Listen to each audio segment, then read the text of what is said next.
Hello everyone, आज की इस वीडियो में हम स्टैक डिस्कस करने वाले हैं और हम पाइथन में स्टैक को क्रिएट करेंगे। तो पहले हम प्रोग्रामिंग स्टार्ट करें उसके पहले मैं जल्दी से आपको बताना चाहूँगा कि स्टैक एक्चुअली में होता क्या है और बेसिक सा एक्सप्लेनेशन है यार। तो फॉर एग्जांपल हमारे पास डिफरेंट डेटा स्ट्रक्चर्स होते हैं, राइट। हमारे पास लिस्ट हो गया, टपल हो गया। अब अगर मैं एक लिस्ट का एग्जांपल लूँ और इसमें मैं कुछ नंबर्स डालूंगा, फॉर एग्जांपल 8, देन 9, 7, 6। अगर ये नंबर्स हैं तो लिस्ट में हम कोई भी ऑपरेशन परफॉर्म कर सकते हैं। फॉर एग्जांपल मैं 9 को यहाँ से निकाल सकता हूँ और मैं इन बिटवीन कहीं पे भी कोई एक नंबर इंसर्ट कर सकता हूँ। फॉर एग्जांपल अगर मुझे 7 और 6 के बीच में 5 डालना हुआ तो मैं इंसर्ट कर सकता हूँ, राइट। तो एक लिस्ट एक ऐसा डेटा स्ट्रक्चर है जिसमें हम बहुत सारा मैनिपुलेशन कर सकते हैं, कहीं पे भी वैल्यूज़ इंसर्ट कर सकते हैं और कहीं से भी वैल्यूज़ को निकाल भी सकते हैं। अब यार अगर हम टपल का एग्जांपल लें तो अगर मैं एग्जांपल लेता हूँ 3, 7, 9। अगर ये टपल है तो इसमें हम कोई भी तरीके का चेंज प्रोवाइड नहीं कर सकते हैं, हम कोई भी वैल्यूज़ को निकाल नहीं सकते हैं और कोई वैल्यूज़ को चेंज नहीं कर सकते। बट स्टैक एक ऐसा डेटा स्ट्रक्चर है जहाँ पे जो कि लीफो रूल को फॉलो करता है, that means last in first out. अब यार इसको मैं एक एग्जांपल से समझाना चाहूँगा। स्टैक को आप इस तरीके से समझ सकते हैं कि ये एक डेटा स्ट्रक्चर है जिसमें हम नंबर्स को कंटिन्यूसली डाल सकते हैं, राइट। सो लाइक 3, 9, 7 और समझ ली लास्ट में मैंने ऐड किया 8।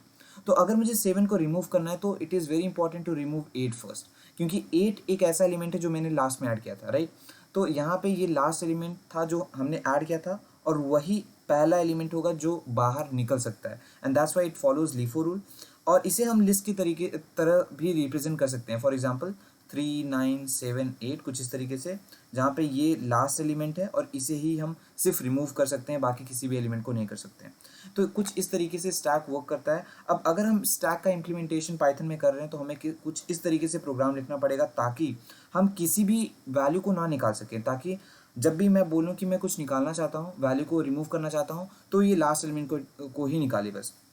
एक और चीज़ यार, स्टैक में जो मेथड्स होते हैं, कोई भी न्यू वैल्यू ऐड करने का या फिर रिमूव करने का, उसके कुछ स्पेसिफिक नेम होते हैं। फॉर एग्जांपल अगर आप कोई नई वैल्यू इंसर्ट करना चाहते हैं तो उसे हम पुश बोलते हैं। अगर आप कोई वैल्यू रिमूव करना चाहते हैं तो उसे हम पॉप बोलते हैं।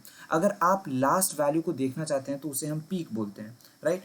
बस हो गया, ये 3 मेथड्स हैं स्टैक के जो हम डिस्कस करने वाले हैं। एक बार स्टैक का इम्प्लीमेंटेशन हो गया तो हम अगर ये 3 मेथड्स बन गए तो मतलब हमने ऑलमोस्ट स्टैक बना लिया।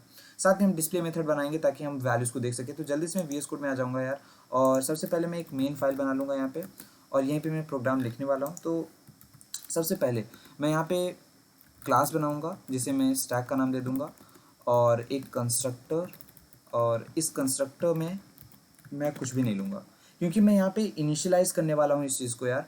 देखो सबसे पहली बात तो हमारे पास यहाँ पे एक कंस्ट्रक्टर है और मुझे यहाँ पे एक एम्प्टी लिस्ट बनानी होगी, राइट। तो स्टैक भले ही एक ऐसा डेटा स्ट्रक्चर है जहाँ पे हम वैल्यूज़ को ऐड कर सकते हैं और जो वैल्यू एंड में ऐड हुई थी उसे रिमूव कर सकते हैं, बट एट द एंड हम लिस्ट का ही प्रयोग करने वाले हैं स्टैक को बनाने के लिए। तो मैं यहाँ पे self dot elements equals empty list बना दूंगा, राइट। कि अभी हमारा स्टैक एंटायरली एम्प्टी है और इसके अंदर कुछ भी नहीं है। This is what we are assuming right now. अब यार यहाँ पे हमारा कंस्ट्रक्टर रेडी है और हमारा जो स्टैक है वो एंटायरली एम्प्टी है। अब यहाँ पे हम मेथड्स बनाना स्टार्ट करेंगे। तो सबसे पहले डिफाइन, और मैं पुश मेथड बनाऊंगा, और यहाँ पे पुश मेथड में डेफिनेटली मुझे कोई वैल्यू लेनी पड़ेगी। सो सेल्फ, अब सेल्फ रिप्रेजेंट करता है स्टैक को ही, मतलब आप जो भी स्टैक का ऑब्जेक्ट बनाएंगे वो सेल्फ से रिप्रेजेंट होता है। तो मैं यहाँ सेल्फ कॉमा डेटा कर दूंगा। डेटा आई गेस सही रहेगा, या फिर आप एलिमेंट लिख सकते हैं। सो एलिमेंट जो मुझे ऐड करना है, और क्योंकि हमारा सेल्फ डॉट एलिमेंट एक लिस्ट है तो मैं अपेंड का यूज़ करके यहाँ पे एलिमेंट लिख सकता हूँ, राइट। दैट्स इट, हमारा यहाँ पे पुश का काम हो चुका है। अब क्योंकि मुझे कंफर्मेशन चाहिए कि क्या पुश काम कर भी रहा है, इसलिए मैं यहाँ पे एक डिस्प्ले मेथड बनाऊंगा। तो यहाँ पे मैं डिस्प्ले लिख दूंगा, और डिस्प्ले में यार बेसिकली मैं पूरी चीज़ों को प्रिंट कर दूंगा। तो मैं लिखूंगा प्रिंट, और सेल्फ डॉट एलिमेंट्स को मैं यहाँ पे प्रिंट करा दूंगा। चलिए जल्दी से एक ऑब्जेक्ट बना के और वैल्यूज़ को पुश करते हैं, और साथ में इसे डिस्प्ले भी करा के देखते हैं कि ये काम करता है कि नहीं। अभी आप देख सकते हैं बहुत ही सिंपल सा प्रोग्राम है। मैंने एक कंस्ट्रक्टर बनाया है जहाँ पे मैंने बोल दिया। अगर आपको ऑब्जेक्ट ओरिएंटेड प्रोग्रामिंग नहीं आता तो हो सकता है आपको ये समझने में थोड़ी सी प्रॉब्लम हो, but I am assuming that आपको ऑब्जेक्ट ओरिएंटेड प्रोग्रामिंग ऑलरेडी आती है, राइट। इसलिए मैं थोड़ा सा यहाँ पे फास्ट हो सकता हूँ अगर आप ऊप्स से वाकिफ़ नहीं है। बाकी तो यार आप देख सकते हैं कि अगर आपको ऑब्जेक्ट ओरिएंटेड प्रोग्रामिंग आती है तो आपके लिए ये बहुत ही ज़्यादा स्ट्रेट फॉरवर्ड हो रहा होगा। अब मैं सबसे पहले एक ऑब्जेक्ट बनाऊंगा और उसे मैं नाम दे दूंगा stack1 और stack1 इक्वल्स मैं यहाँ पे स्टैक लिख दूंगा और इसके अंदर वैल्यू डालने के लिए मैं इस मेथड का प्रयोग करूंगा जो कि होता है पुश। यहाँ पे मैं पुश करना चाहूँगा 45 को और साथ ही मैं कर दूंगा 39 को, राइट। सो ये वैल्यूज़ हैं जो मैं ऐड कर रहा हूँ और इसके साथ ही यार पुश तो मैं कर ही रहा हूँ, मैं डिस्प्ले भी कराना चाहूँगा, तभी तो प्रूव होगा यार कि ये काम कर भी रहा है नहीं। सो डॉट यहाँ पे मैं डिस्प्ले लिख दूंगा। ओके यार, अब मुझे ये सही लग रहा है, प्रोग्राम को रन करके देखते हैं। सो रन पाइथन फाइल और यहाँ पे जो मुझे आउटपुट मिला है वो 4539 है। Is that true? या 4539 है, तो मुझे लिस्ट मिल गया, मतलब ये काम कर रहा है यार, मैं डिस्प्ले करा पा रहा हूँ वैल्यूज़ को।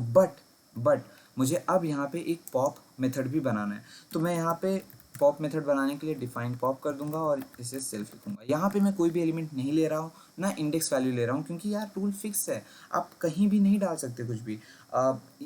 At the and value add हो सकता है और जो लास्ट में वैल्यू ऐड हुई थी सिर्फ वही रिमूव हो सकती है, राइट। सो बहुत ही ज़्यादा स्ट्रेट फॉरवर्ड रूल है। अब यहाँ पे पॉप के टाइम पे मैं लिख दूंगा self dot elements dot pop और बाय डिफ़ॉल्ट जो पॉप है यार वो लास्ट एलिमेंट को निकालता है। So you don't need to worry, मतलब हम यहाँ पे एक तो -1 इंडेक्स नंबर स्पेसिफाई कर सकते हैं, बाय डिफ़ॉल्ट ये लास्ट एलिमेंट को ही निकालेगा। चलिए ट्राई कर लेते हैं। फॉर एग्जांपल यहाँ पे मैं लिख दूंगा stack1 डॉट पॉप। अगर मैं यहाँ पे पॉप लिखता हूँ तो क्या होगा? डेफिनेटली ये 39 रिमूव हो जाना चाहिए, क्योंकि वही लास्ट एलिमेंट है जो हमने ऐड किया था। मैं इस प्रोग्राम को रन करूंगा और आप देख सकते हैं हमारे पास सिर्फ 45 है, that means this program is working. But there is a problem in this particular program. अगर मैं पॉप को 25 टाइम्स कर दूं, मतलब 3 बार मैं पॉप का प्रयोग करूं, तो यार हमारे पास जो वैल्यूज़ हैं वो तो सिर्फ 2 हैं, बट मैं इस 3 वैल्यूज़ को निकालने की कोशिश कर रहा हूँ जो कि एक एरर को क्रिएट कर सकता है, राइट। और हमें यहाँ पे एक एरर देखने के लिए मिल रहा है that says like pop from empty list is not allowed. Basically अगर हमारा लिस्ट ही एम्प्टी है तो हम कैसे कुछ भी पॉप कर सकते हैं। तो इसको फिक्स करने के लिए हम ये एक एक्चुअली कंडीशन होती है, तो जब आपका स्टैक एंटायरली एम्प्टी हो और तब भी आप, तो उसे हम अंडरफ्लो की कंडीशन कहते हैं, तो वो हम यहाँ पे रिटर्न कर रहे होंगे। तो मैं यहाँ पे सिंपली एक चीज़ लिख दूंगा, if self dot if length of self dot elements is 0, in that specific case I will return underflow condition। so यहाँ पे मैं underflow कर दूंगा और यार इसके साथ ही मैं यहाँ पे रिटर्न दिस कर दूंगा। सो अगर वो रिटर्न नहीं हुआ तो यार ऑटोमेटिकली ये रिटर्न हो जाएगा। तो मुझे लग रहा है कि ये परफेक्टली वर्क कर रहा है, राइट।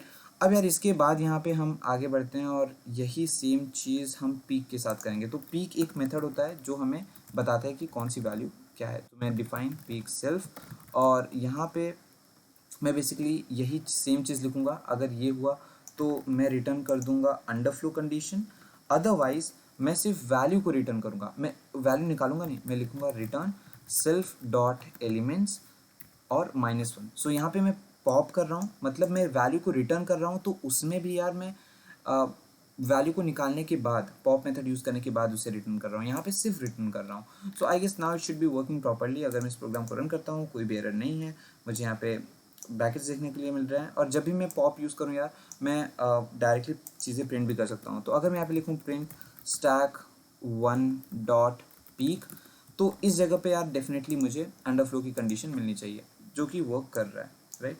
सो अंडरफ्लो यहाँ पे, तो बेसिकली यार यही है स्टैक में यही चीज़ें देखी जाती हैं। तो सबसे पहले हमारे पास है पुश, देन पॉप और हमारे पास यहाँ पे पीक है। तो यही मेथड्स हैं जो स्टैक में होते हैं। आपको कुछ और मेथड्स देखने के लिए मिल सकते हैं, जैसे कि स्टैक की लेंथ क्या है और वगैरह वगैरह, बट ये कुछ मेन मेथड्स हैं। उम्मीद है आपको सारी चीज़ें समझ में आई होंगी। अगर आपको कोई चीज़ नहीं समझ में आई तो डेफिनेटली आप कमेंट कर सकते हैं और साथ ही यार मैं इस पूरे कोड का लिंक डिस्क्रिप्शन में दे दूँगा, तो आप वहाँ से एक्सेस कर सकते हैं। That's all for today's video. Thank you.